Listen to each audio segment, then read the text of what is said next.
வணக்கம். குவிகம் வழங்கும் குவிகம் சொலவடை எபிசோட் 27. வழங்குபவர்கள் பாஸ்கர், கிரிஜா.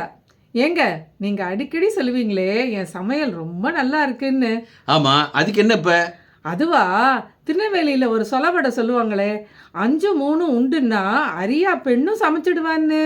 ஆமா ஆமா, 5ம்னா அடுப்பு, விறகு, நெருப்பு, பாத்திரம், அரிசி.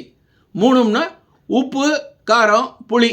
அதுதான் 5 3 உண்டுன்னா அரியா பெண்ணும் சமைச்சிடுவா. ஓ, அப்புறம் இது உங்களுக்கு தெரியுமா?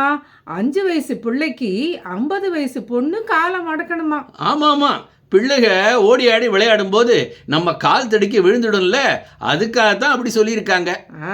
அதுவும் சரிதானே. ஒருத்தருக்கு அம்மா அப்பான்னு யாரும் இல்லைன்னு சொல்ல ஒரு சொலவடை இருக்குங்க. அப்படியா? என்னது அது? அதுவா, அது அடின்னு சொல்ல அப்பனும் இல்லை, பிடின்னு சொல்ல ஆயாளும் இல்லை. அது சரி, இப்ப என்ன அடிக்க போறியா அல்லது பிடிக்க போறியா? என்ன செய்ய போற? அட போங்க.